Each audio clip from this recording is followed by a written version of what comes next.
네, 안녕하세요. 유한타증권에서 제약바이오 담당하고 있는 하현수라고 합니다. 오늘은 이제 GI 이노베이션이라는 기업에 대해서 좀 소개를 드릴 거고요. 이제 GI 이노베이션 같은 경우는 이제 항암제 부분이랑 이제 알러지 치료제 두 가지 부분의 파이프라인들을 가지고 있다라고 좀 보시면 될 것 같고, 이제 오늘은 주로 항암제 부분에 대한 얘기들을 조금 드리도록 하겠습니다.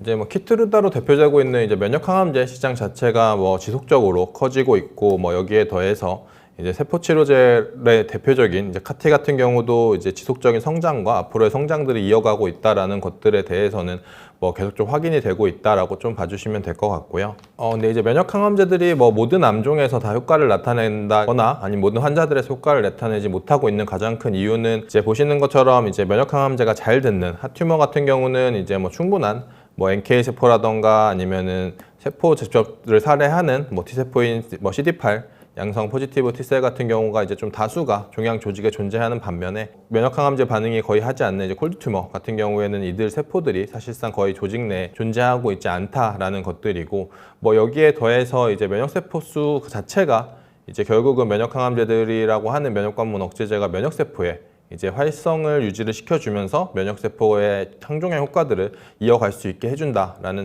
그 기전상의 특징들을 봤을 때 결국은 이제 면역항암제의 효과적인 환자들인 것 같은 경우는 이제 충분한 면역세포 수가 필요하다라고 보시면 될 것 같고요. 뭐 보시는 것처럼 이제 뭐 면역항암제 투약 환자들에서도 이제 뭐 그분들의 이제 면역세포들의 숫자에 따라서 뭐 예후들이 상당히 좀 달라지는 모습들을 좀 확인할 수 있다라고 좀 봐주시면 될 것 같습니다. 면역항암제들이나 뭐 카티 같은 것들에서 결국은 이제 세포의 수, 세포의 활성이 중요하다 보니까 이제 이들의 병용요법 파트너로 이제 면역세포의 수를 증가시켜주거나 활성을 향상시킬 수 있는 약물에 대한 이제 병용에 대한 기대감들이 높았었고, 뭐 그 중에 하나가 이제 뭐 인터루킨 2라고 좀 보시면 될 것 같은데, 이제 인터루킨 2는 이제 T세포 성장인자라고 불리는 사이토카인으로서 이제 뭐 우리 몸에서 면역의 활성화에 가장 조금 중추적인 역할을 한다라고 좀 보시면 될 것 같은데요. 인터루킨 2를 작용시키는 인터루킨 어고니스트에 대한 것들은 이미 시장에 승인된 약물인 이제 뭐 노바티스가 개발했던 알데스루킨이 있지만, 알데스루킨 같은 경우는 뭐 생각보다 높은 독성들을 유발한다라는 것들이 이제 사용에 조금 제한적이다라고 좀 보시면 될 것 같고요.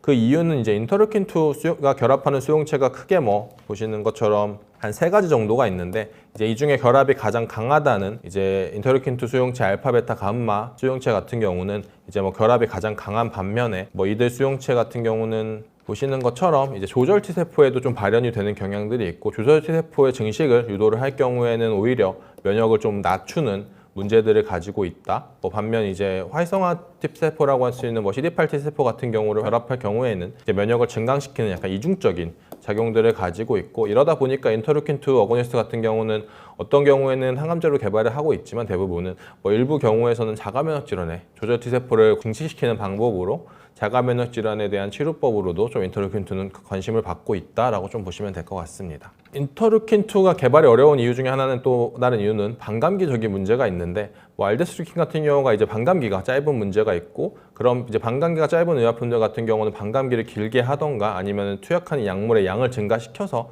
반감기가 상당 부분 지나더라도 충분한 활성 용량들을 혈중에 유지를 시키는 전략들이 유효할 텐데, 이제 뭐 알데스루킨 같은 경우는 독성적인 문제도 그런 상황이 어려웠었고, 뭐 그러다 보니까 이제 반감기를 극복하기 위해서 이제 페질레이션이라고 할 수 있는 이제 장기 지속형 기술이라던가 아니면 항체들과 연결을 통해서 혈중 반감기를 연장시키는 전략들이 사용되고 있고, 뭐 전자 같은 경우는 대표적으로 이제 뭐 인터루킨 2 관련된 빅딜을 이끌었던 넥타가 있다라면은, 뭐 후자 같은 경우는 로슈나 아니면 동사 아니면 이노바트 같은 기업들이 뭐 이런 전략들을 좀 취하고 있다라고 좀 보시면 될 것 같습니다.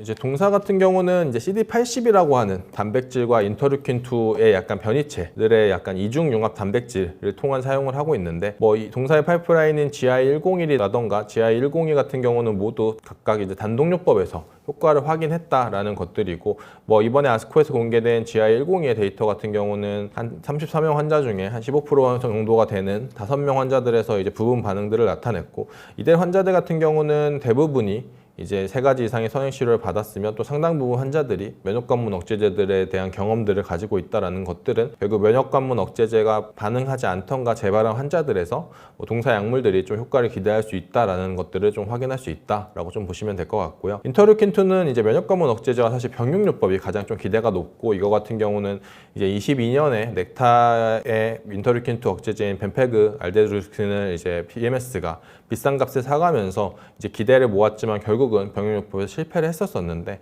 뭐 이때 22년에 이제 넥타의 데이터 같은 경우는 이제 벤페의 단독 데이터라기보다는 옵디버와 병용 데이터를 보고 좀 사갔다라는 측면에서, 뭐 동사는 반면 이제 단독요법에서도 효과를 나타냈다라는 것들은 결국은 2가지 약물에 대한 시너지 효과들을 확인할 가능성도 높고 자체적인 효과들도 보유하고 있다라고 좀 확인을 할 수 있습니다. 그래서 보시는 것처럼 이제 동사 약물들 같은 경우는 이제 뭐 벤페라던가 아니면 알데스루킨 대비해서 약물 투약 이후에 뭐 베이스라인 대비해서 압도적인 이제 면역세포 증강 효과들을 보여줬었고, 이제 투약이 사이클을 계속하면서 면역세포들이 증가하는 양상들을 보여줬다. 그리고 또 알데스루킨에서 가장 큰 걸림돌이었던 높은 부작용 빈도 같은 경우도 이제 그레이스 부작용 같은 경우가 GI102 같은 기준으로는 한 37% 정도로 이제 뭐 알데스루킨이 거의 95%로 거의 100% 가까운 대부분 모든 환자들에서 그레이드 3 부작용이 발생하는 정도의 빈도들을 보이는 것 대비해서 상당히 개선된 안전성들을 확인할 수 있었다라고 좀 보시면 될 것 같습니다. 그래서 결국은 이제 가장 중요한 건 이제 면역학문 억제제와 병용요법에 대한 기대치일 건데, 뭐 이거 같은 경우는 아직 뭐 나이브 환자 대상으로 한 이제 동사의 임상 데이터는 없지만,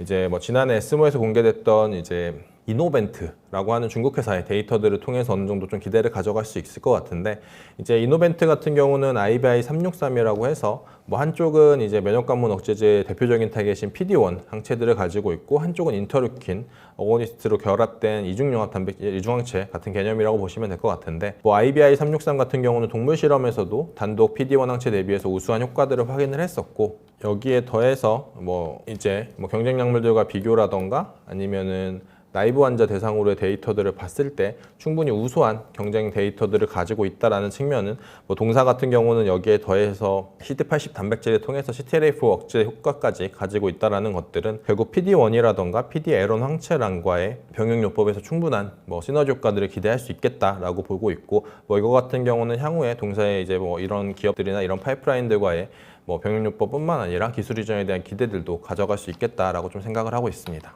그리고 마지막으로 이제 면역관문 억제제뿐만 아니라 카티와도 이제 좀 병용요법이 기대를 많이 받고 있는데, 뭐 카티 같은 경우는 이제 혈액암에서 가장 좋은 이제 모달리티로 현재는 판단이 되고 있고, 다만 이제 카티 같은 경우가 이제 투약 후 대부분의 환자들이 이제 뭐 한 달 정도 되는 시점에서 뭐 세포수가 급격히 로그 데이터라서 한 10배 정도 차이가 난다는 거에서는 한 6% 정도밖에 이제 세포수가 안 남아있을 정도로 세포가 많이 줄어드는 모습들을 보여줬었고, 이런 것들이 결국은 이제 카티의 반응 같은 경우가 세포수와 상당 부분 연관관계가 있다는 측면에서 카티의 세포수를 유지를 시켜줄 수 있다라면 T의 뭐 재발이라던가 아니면 효과에 대해서 훨씬 더 향상을 기대할 수 있겠다라고 좀 판단을 하고 있고, 그리고 추가적으로 카티 시장 같은 경우는 뭐 카티가 초기에는 뭐 3차나 4차 정도 후속 치료로 좀 등장을 했다면은 22년에 뭐 CD19 카틴 예스카타 같은 경우는 이제 2차 치료제로 좀 확대가 됐었고, 뭐 올해는 이제 뭐 가발성 골수증에 쓰는 존슨앤존슨의 카백티라던가 아니면 BMS의 아베크마 같은 경우가 각각 뭐 2차, 3차까지 확대를 했고, 얘네들 같은 경우는 이제 1차 치료제까지도 확대를 좀 진행을 할 목표를 가지고 있다 보니까 뭐 카티가 점차적으로 선순위 치료제로 향상이 되고 있고, 그럼에 따라서 이제 카티를 사용한 환자들은 더 늘어날 전망인데, 카티 자체가 뭐 약품의 너무 높은 가격들 이런 것들을 고려했을 때는 카티의 효과들이나 아니면 재발 위험을 낮춰줄 수 있는 병용 약물들에 대한 수요 언맷 니즈 자체도 더 커질 수 있다라고 좀 생각을 하고 있고, 동사 약물들이 뭐 이런 것들이 동물 실험에서 이제 뭐 병용요법에서 충분한 좀 에비던스들을 가져왔었고, 뭐 동사 같은 경우가 뭐 스폰서 임상은 아니고 이제 연구자 임상으로 뭐 국내에서 이제 카티 병용 임상을 진행을 할 예정이다 보니까 뭐 이런 것들을 통해서 이제 카티와의 병용요법에 대한 임상 데이터도 향후에 쌓아질 수 있겠다라고 좀 생각을 하고 있고, 뭐 이거 같은 경우는 앞서 말씀드린 뭐 카백티라던가 아니면 예스카타 등을 갖고 있는 뭐 BMS라던가 아니면 존슨앤존슨, 뭐 길리어드 등의 기업들에게 충분히 매력적인 에셋이 될 수 있을 거다라고 좀 생각을 하고 있습니다. 그래서 요약해서 말씀드리면은 이제 면역항암제 같은 경우에 시장들은 계속 좀 커지고 있고, 뭐 대표적으로 면역관문 억제제라던가 아니면 카티들의 시장들에 대해 대해서는